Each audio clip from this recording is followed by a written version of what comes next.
Hallelujah hallelujah. खुदा का धन्यवाद हो फिर से उसका बहुत राजीरी में इकट्ठे होने के लिए परमेश्वर ने हम सबको मौका दिया। खुदा का शुक्र करते हैं। खुदा के वचन को सुनने के लिए अपने अपने घरों में देश विदेश में जितने लोग बैठे हैं सबको फिर जाए मसीह प्रेज़ द लॉर्ड। खुदा आपको बरकत दे। आइए हम प्रार्थना करिए। खुदा बाप आपका शुक्र करते हैं आज के समय के लिए। आपके बेटे यीशु मसीह के मुबारक के नाम लेके आज फिर आपका हजूरी में आए हैं। प्रार्थना करता हूँ ये समय आपका उपस्थिति के लिए धन्यवाद हो, आपका हजूरी के लिए धन्यवाद हो। जब आपका वचन सुनने के लिए जब आप लोग बैठे हैं आप ज्ञान करें सबके ऊपर हो। खुदा बाप तेरा वचन अच्छे जीवन पर बोया हुआ बीज जैसा हर एक जीवन में बीजा जाए। मेरे खुदा जी आने वाला समय 100 गुना फलदार हो जाए। खुदा बाप धन्यवाद यीशु के नाम से आमीन।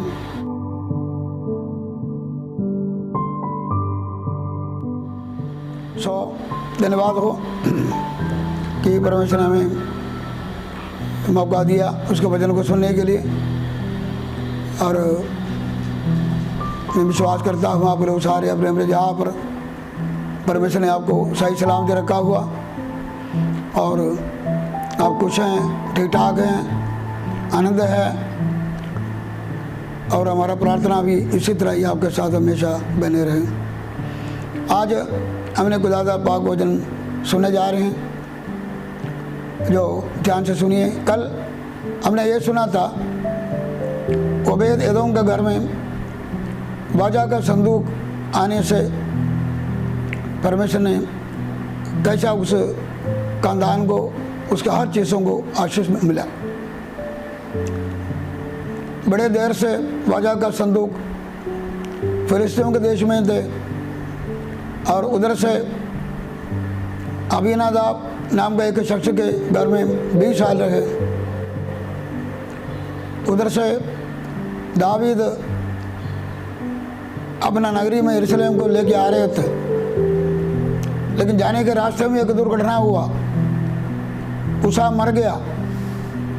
इसका वसीले से दावीद डर गया और दावीद ने बाजा के संदूक को ओबेद एदोम नाम का एक शख्स के घर में रखा। 3 महीने उधर रहा, लेकिन वो 3 महीने में परमेश्वर ने उस खानदान को बहुत बरकत दिया। इस बात को दावीद को पता चला और उसने ये योजना बनाया कि फिर इस बाजा का संदूक को अपने नगरी में लेकर जाए। भाई बहनों, दावीद को पता चला ओबेद एदोम का घर को परमेश्वर ने बरकत दिया, इसलिए उसने उसको अपने नगरी में लेकर जाने का फैसला किया। परमेश्वर का हजूरी हमारे घर में है, हमारे जीवन में है। उस यीशु हमारे जीवन में है, उसकी आशीष हमारे जीवन में है। दुनिया को पता चलेगा।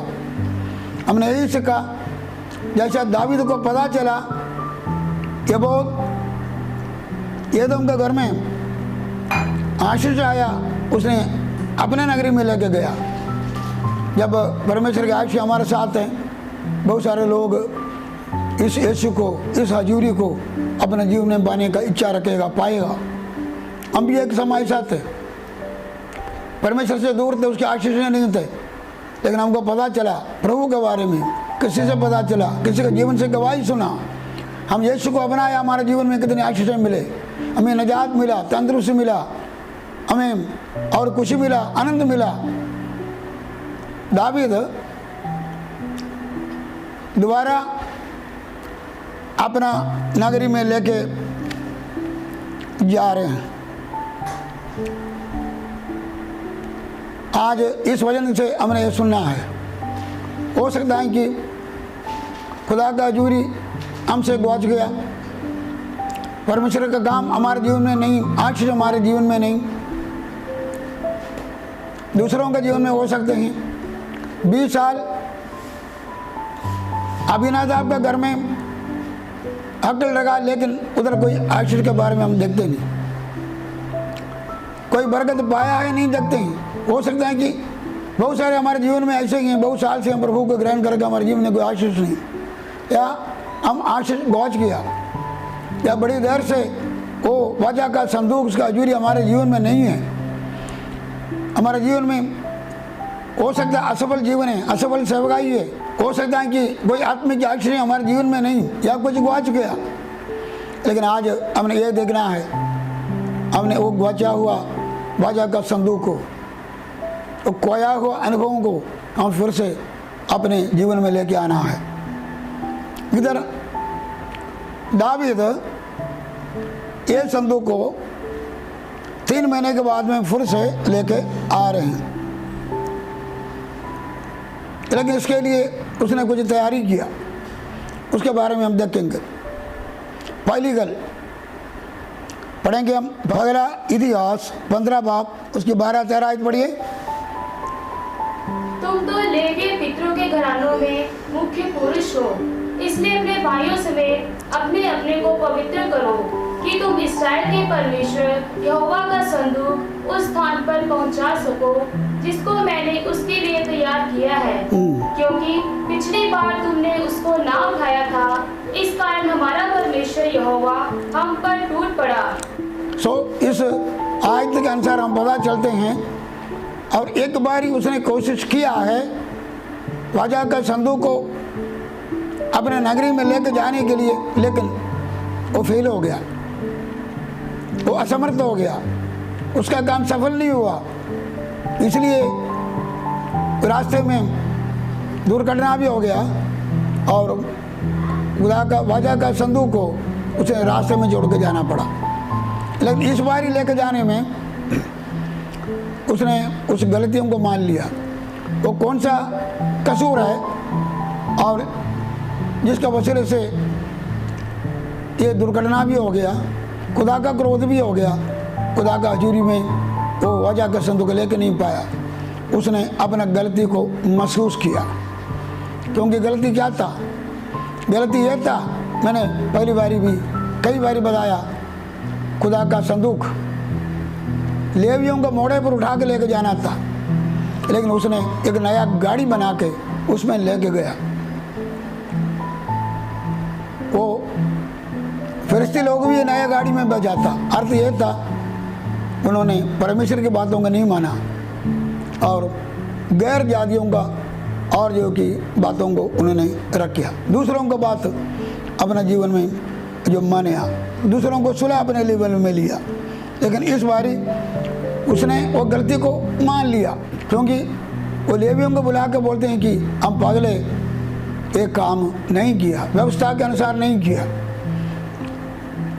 भाई बहनों, खुदा का उपस्थिति, उसका हजूरी, उसकी बरकत हमारे परिवार में, हमारे सेवाई में, हमारे जीवन शख्सी जीवन में चाहिए, तो पहली गल वो वापस आना है, वो आशाओं को दोबारा पाना है। हो सकता है हमको बच गया, हमने पाना है, तो पहली गल हमने अपना गलती को महसूस करना, जैसा दावीद ने महसूस किया। हम पगले खुदा का वचन के आधार पर इस काम को मैं नहीं किया। हम अपना गलतियों को मानना बड़ा जरूरी है। दावीद ने अपना गलती पगले भी मानते थे, उसका बहुत बड़ा गुण होते थे अपना गलतियों को मानना, क्योंकि जब वो 51 भजन संगीता 51 3 और 4 आयत में, मैं तो अपने अपराधों को जानता हूँ और मेरा पाप निरंतर मेरा दृष्टि में रहता हूँ। मैंने केवल तेरे के विरुद्ध पाप किया और जो तेरा दृष्टि में बुरा है वही किया है। इधर हम खुदा के वचन में लिखा है कि दावीद खुदा के आगे गलती पहले भी मानते थे। हमारे जीवन में आशीष पाने के लिए उस आशीषों को रुकावट हम देखना चाहिए, क्योंकि व्यवसाय 3:24 में लिखा है, परमेश्वर अपना पुत्र यीशु मसीह को इसलिए भेजा वो हमारे सारे बुराइयों से निकाल के हमको आशीष दे। जब हमारा बुराई को, अपना गलतियों को मानना बड़ा जरूरी, जानना चाहिए और मानना चाहिए और उसका इकरार करना चाहिए, क्योंकि इधर बहुत सारे लोगों के विक्रम में हम लिखा है अपने गलतियों को महसूस किया। पतरस गलती किया, यीशु का इनकार कर दिया, लेकिन इन्होंने फूफा मार कर रोया। अर्थ ये था उसने अपना गलती को मान लिया। बहुत सारे ऐसे लोग हैं जो अपने गलतियों को नहीं माना, आदम ने अपने गलती को नहीं माना, जो लुकाया। शाऊल गलती किया, माना, लेकिन टाइम पा के उन्होंने माना, फायदा कुछ भी नहीं हुआ। इसके लिए होता यूदा अपने गलती को माना, लेकिन लेट बड़ा हो गया। यीशु मसीह को पकड़ा के जब सूली पर चढ़ाने हुक्म आए, फिर उसने अपनी गलती को उसने माना।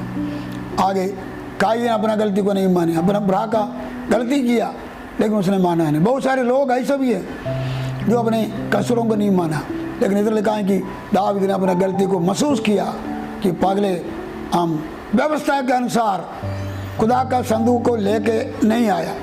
दूसरी गल यह है, दाऊद ने करेक्शन भी किया, उसको सही भी किया। सही क्या किया? उसमें लिखा है कि उन्होंने लेवियों का मोड़े पर रखे वाजा का संदूक को लेके जाने का फैसला किया। हमारे जीवन में हम गलतियों को मानना नहीं, बल्कि उसको करेक्शन भी करना बड़ा जरूरी है, सही करना बड़ा जरूरी है। उसको मान कर छोड़ना और आगे सही काम भी करना बड़ा जरूरी है। कई बार हम गलतियों को मानते हैं और जो है कि छोड़ भी देते हैं, लेकिन सही काम से नहीं करते। और जो है कि यूहन्ना ने बोला तौबा करो, तौबा का योग फल हो जाए। इसमें प्रकाशवाद 2:5 में लिखा, याद रख जहाँ से डिगा और पहले और तौबा कर और पहले वाले काम कर। हमें सही भी करना और दूसरी गल है हम उसको करेक्शन करना, सही काम करना बड़ा जरूरी है। इसके राजा के बारे में लिखा है कि पढ़ेंगे दूसरा राजा 18:3 और 4 पढ़िए।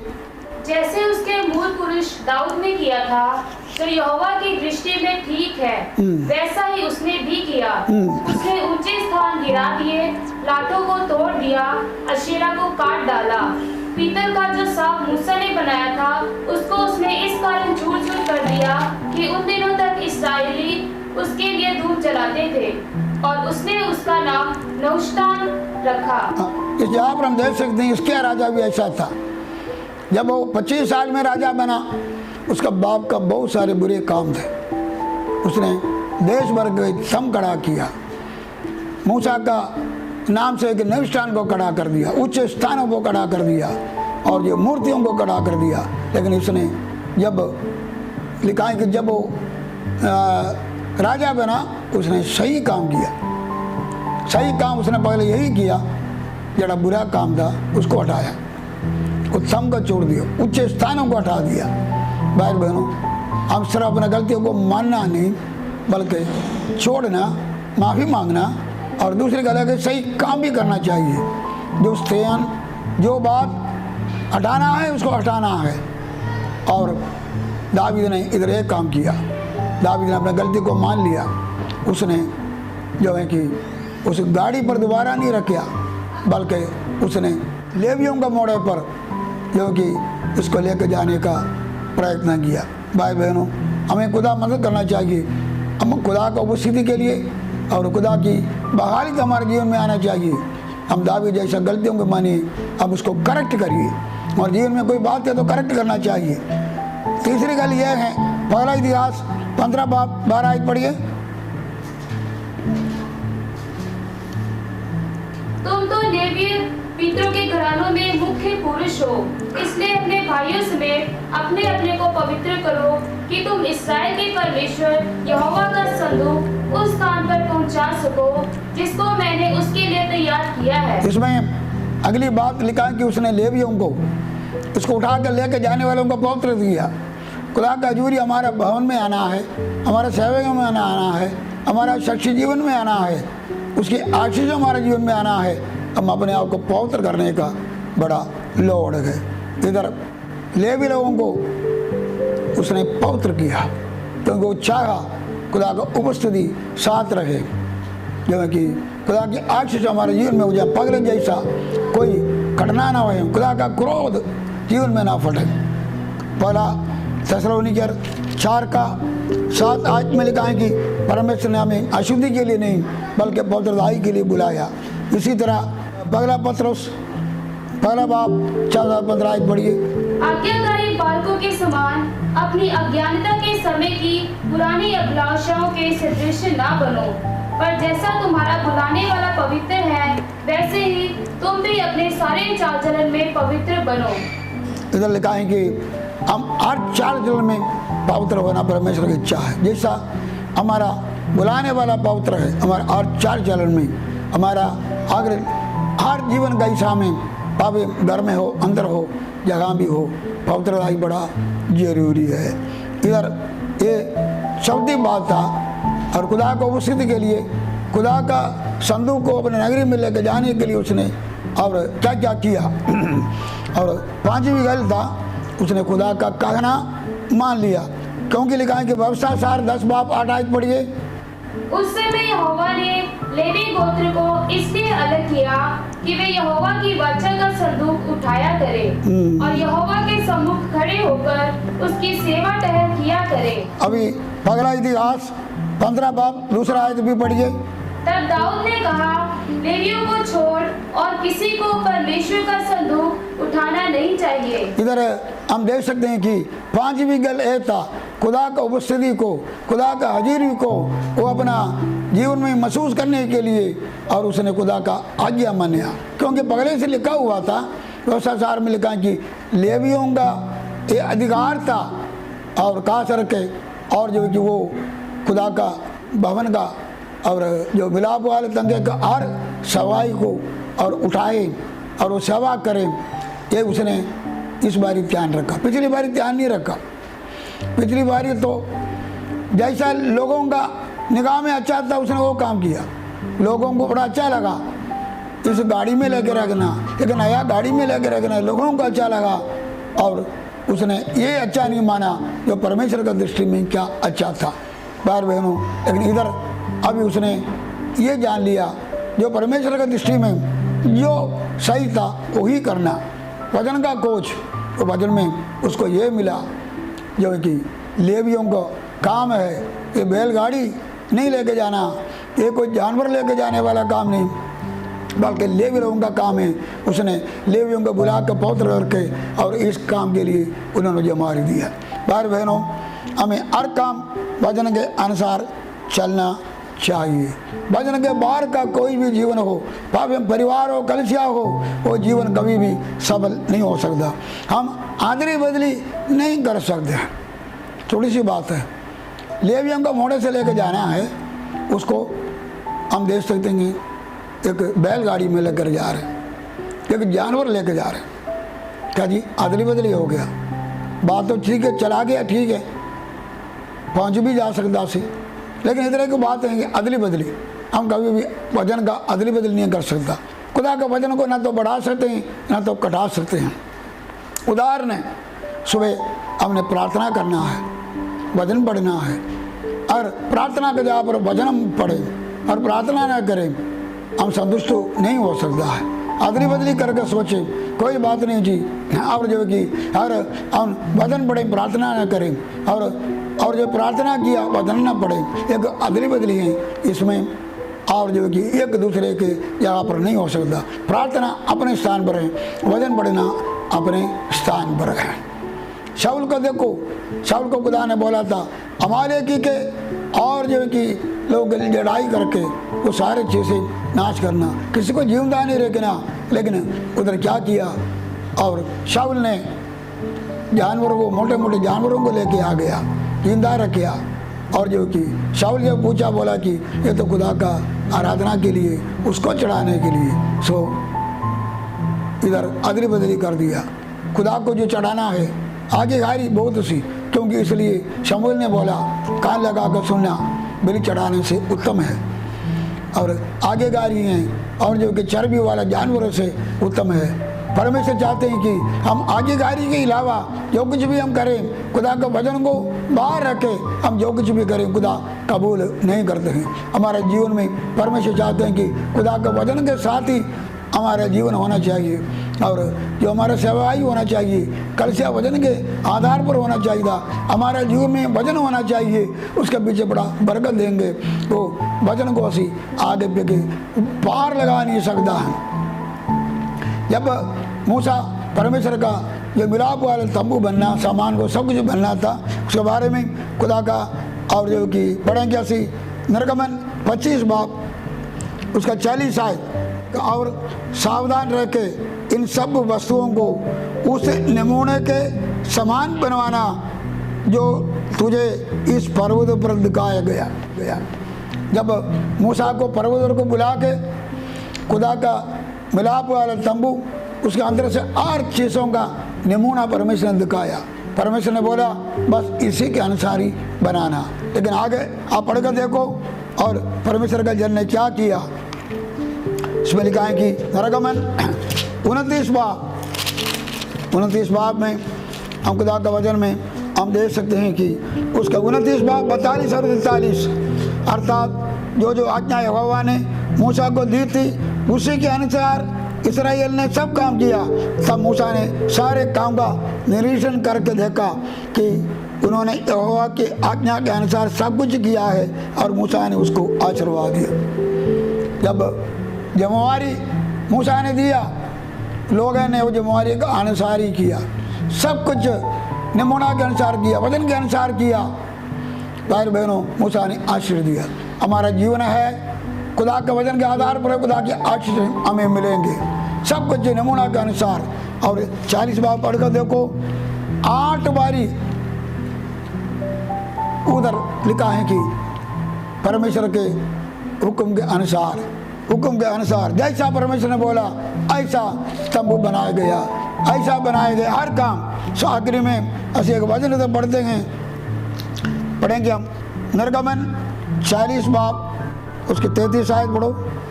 और उसने निवास के चारों ओर और वेदी के आसपास आंगन की कनात को खड़ा कराया और आंगन के द्वार के पर्दे को लटका दिया। इस प्रकार मूसा ने सब काम को पूरा किया। तब बादल मिलाप वाले तंबू पर छा गया और यहोवा का तेज निवास स्थान में भर गया। इसमें लिखा है कि जब परमेश्वर ने पर्वत पर जो नमूना दिखाया वो नमूना के अनुसार मिलाप वाला तंबू सब कुछ बना के उसको खड़ा किया। लिखा है कि खुदा का महिमा प्रकट हो गया। हमारे जीवन में खुदा का महिमा प्रकट होने के लिए और खुदा का हाजुरी हमारे साथ होना, खुदा की आशीष हमारे साथ होने के लिए हमें ये बड़ा ज़रूरी है जो कि हम वचन मुताबिक जो कि वचन के अनुसार इस बारी किया, पहले वचन के अनुसार नहीं किया। खुदा का क्रोध उतरा और खुदा का जलाल नहीं उतरा, लेकिन इस बार लिखा है कि उसने खुदा का वचन को मान के और जो कि लेवियों को मोड़े पर पवित्र किया हुआ लोगों के ऊपर संदूक को रखा। और 5 भी बातें लिखी हैं। और पगला इतिहास 15 का 27-28 में लिखा है, पढ़ेंगे। दाऊद और यहोवा की वाचा का संदूक उठाने वाले सब लेवीय और गाने वालों के साथ राग उठाने वालों का प्रधान कनन्या ये सब सन के कपड़े के बागे पहने थे और दाऊद सन के कपड़े का एपोद पहने था। इस प्रकार सब इस्राएली यहोवा की वाचा के संदूक को जय जयकार करते और नरसिंगे, तुरहिया और झांझ बजाते और सारंगिया और बिना बजाते हुए ले चले। 5वीं बात हम इधर आप देख सकते हैं कि ये के करके सही हो रहे हैं। खुदा का हाजिरी को महसूस करने के लिए हमारा एक काम सही होना चाहिए। इधर पहली गल दाऊद ने अपना गलती को मान लिया, दूसरी गल उसने अपना गलती को सही किया, और जो है कि तीसरी गल है उन्होंने याजकों को पवित्र किया, और चौथी गल है उसने खुदा का कहना जो मान लिया। 5वीं गल है परमेश्वर का रल मिलकर दाऊद भी मुकर्रर किया हुआ लोग मिलकर प्रभु की आराधना किया। हमें खुदा की आराधना करना चाहिए और आराधना पवित्रताई में होना चाहिए और आराधना परमेश्वर का डर में होना चाहिए। आज एक आराधना संगीत पार्टी बन गया, भंगड़ा हो गया, आत्मिकता नहीं है, खुदा का भाई नहीं है, एक जिस्मानी नाटक बन गया।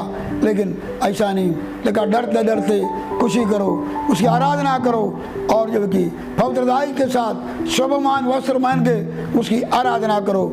इसमें लिखा कि अगर हम उसकी आराधना करेंगे और जो कि कानून के अनुसार आराधना करेंगे, उधर कोई परमेश्वर का और जो कि क्रोध नहीं। पिछली बारी कानून के अनुसार आराधना किया लेकिन रास्ते में नुकसान हो गया। लेकिन हम कानून के अनुसार खुदा की आराधना करो। लिखा है कि निर्गमन 23 का 25 में लिखा है कि परमेश्वर की आराधना करो, वो तेरा रोटी पानी पर बरकत दूंगा, बीमारी को निकाल दूंगा। खुदा की आराधना करो, हमें और जो कि शिफा मिलते हैं। खुदा की आराधना करो। यरीहो में खुदा की आराधना किया और यरीहो की दीवार गिर गया। और जो कि यहोशापात ने अम्मोनी और मोआब के सामने आराधना करते हुए दुश्मन का सामना किया। दुश्मन आपस में लड़के मर गया, जीत मिल गया। पौलुस और सीलास जेल में आराधना किया, बंधन टूट गया, रूहें बच गया, दरोहा भी बच गया, बपतिस्मा हुआ। और भाई बहनों, ये दिनों में हम आराधना पवित्रताई से करेंगे, डर से करेंगे, कानून कायदे से करेंगे। तुम्हारा घरों में जब आप बैठ के आराधना, थोड़े लोग मिलकर आराधना करेंगे और उधर भी खुदा को उपस्थिति होंगे, उधर खुदा का चंगाई ले सकते हैं, उधर बंधन टूटते हुए देखेंगे, खुदा के आशीषें उधर भी आते हुए देखेंगे। जैसा ओबेदेदोम घर में बरकत हुआ, इसे तुम्हारा घर में भी आशीष होंगे। और इधर अगली गल 6वीं बात लिखा है कि दूसरा सामुएल 6 का 16 आयत में लिखा, जब यहोवा का संदूक दाऊदपुर में आ रहा था, तब शाऊल की बेटी मीकल ने खिड़की में से झांककर दाऊद राजा को यहोवा के सम्मुख नाचते कूदते देखा और उसे मन ही मन तुच्छ जाना। लिखा है कि उसका पत्नी शाऊल का बेटी था मीकल, उसको आराधना करते उसको तुच्छ जाना। इस दुनिया में जब रूह सच्चाई में बात करते हैं, अन्य भाषा बोल के आत्मा में उसके आत्मिक गीत गा के हम आराधना करते हैं, लोग हमको तुच्छ जानते हैं। लेकिन याद रखो, दावीद ने तुच्छ, उसका पत्नी ने तुच्छ जाना, लेकिन उसने क्या कहा, पढ़ेंगे उसका 21 आयत से पढ़ो, 21 आयत से 23 आयत तक पढ़िए जल्दी। दाऊद ने मीकल से कहा, यहोवा जिसने तेरे पिता और उसके समस्त घराने के बदले मुझको चुनकर अपनी प्रजा इस्राएल का प्रधान होने को ठहरा दिया है, उसके सम्मुख मैं ऐसा नाचा। हालेलुया। इसमें आगे लिखा है कि और जो कि जिस परमेश्वर ने मुझे चुना, मैं कौन सा आलस सा, खुदा ने मुझे राजा बना कर खड़ा कर दिया। उसने आगे लिखा है कि मैं और नाचूंगा। तुझे अगर तुच्छ जानते हैं, लेकिन कोई बात नहीं, मैं और नाचूंगा और गाऊंगा और खुदा का उपस्थिति करूंगा। याद रखो, दुनिया हमको तुच्छ मानेगा, खुदा की आराधना करेगा, अन्य भाषा बोलेगा, हम जोर जोर से आवाज़ देंगे, दुनिया हमको तुच्छ मानेगा। लेकिन हम ऊंचे शब्द से उसकी आराधना करना। और लेकिन खुदा की वाणी में लिखा है कि उस औरत को कुछ औलाद नहीं हुआ, क्योंकि उसका बरकत नष्ट हो गया, क्योंकि खुदा का हजूरी को तुच्छ जाना। और हम खुदा का हजूरी को तुच्छ जानेंगे, खुदा के आशीष पहुँच जाएंगे। क्योंकि पहला सामुएल 2:30 में लिखा, जो खुदा का आदर करेगा, खुदा उनका आदर करेगा, तो तुच्छ जानेगा, खुदा भी उन्होंने तुच्छ जानूंगा। 7वीं बात दूसरा सामुएल 6 का 17 आयत में लिखा, पढ़ो। लोग यहोवा ले आए और उसके स्थान में अर्थात उस तंबू में रखा जो दाऊद ने उसके लिए खड़ा कराया था। हालेलुया। लिखा कि इसी तरह आनंद और खुशी के साथ और जो कि तंबू को दावीद ने एक जगह बनाया था, एक तंबू उस स्थान पर उसको रखा है। याद रखो, परमेश्वर के लिए, उसके उपस्थिति के लिए हम स्थान बनाना, लेकिन स्थान सिर्फ खाली बनाना ही काफ़ी नहीं। पहले भी स्थान बनाया सी, दाऊद ने स्थान बना कर ही लेके आया था, लेकिन आने का, उसको लेके आने का तरीका सही नहीं हुआ, वजन के बाहर था, स्थान तक पहुंचा नहीं।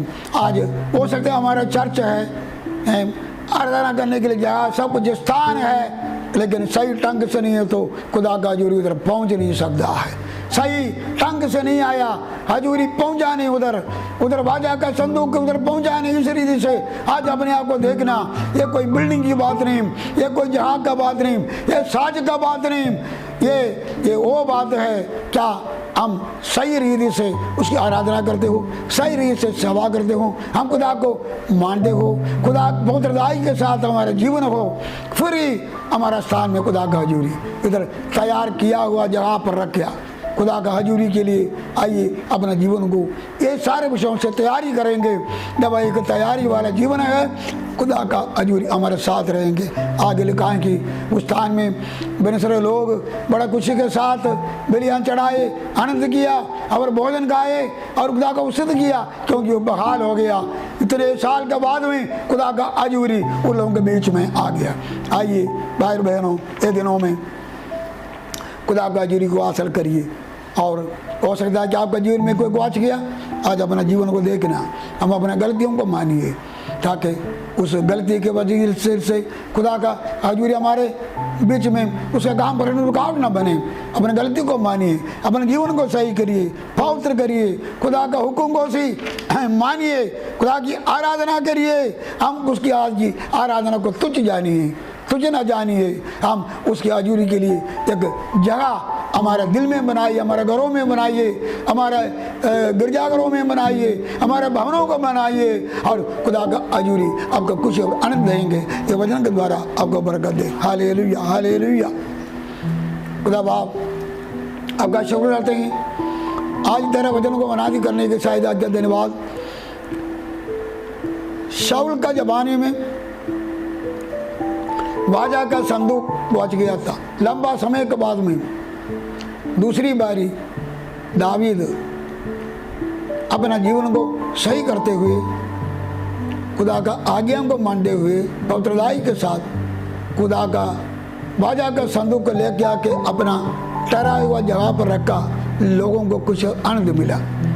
खुदा बाप धन्यवाद करते हैं, हमारे जीवन में भी ऐसा तो मदद करना। खुदा बाप हमारा बादशाह को आशीष से खोया हुआ बरकत दे, तो अपने लोगों को देना। खुदा बाप जब ਅਸੀਂ आपकी तरफ मुड़ते हैं, अपने गलतियों को मानते हैं, हम झुक जाते हैं, हम अपने जीवन को आपकी मर्जी के लिए अर्पण करते हैं, तेरा वो स्तुति जरूर हमारे बीच में दोबारा उतरेगा। धन्यवाद हो तेरा हजूरी के लिए। मेरे खुदा जी, तू चाहता है कि हर एक जीवन खुश रहे, आशीषमय रहे, उम्मीद उनका घर जैसा हो जाए। ये मेरे खुदा जी तेरा धन्यवाद। सबको आशीर्वाद देना। ये समा अपने अपने घरों में बैठ के वचन को सुन रहे हैं, सबको आशीष दो। धन्यवाद यीशु के नाम से, आमीन। हमारा खुदा यीशु से ज्ञान करो। खुदा बाप गुरु की संगति हम सबके साथ हुई, सारे कलिसियों के साथ आज से कब्जे होते रहेंगे। आमीन। जय मसीह जी। खुदा दान सबना ने बरकत दे। खुदा की आशीष, माया हाथ हजूरी आप लोगों के साथ रहेंगे।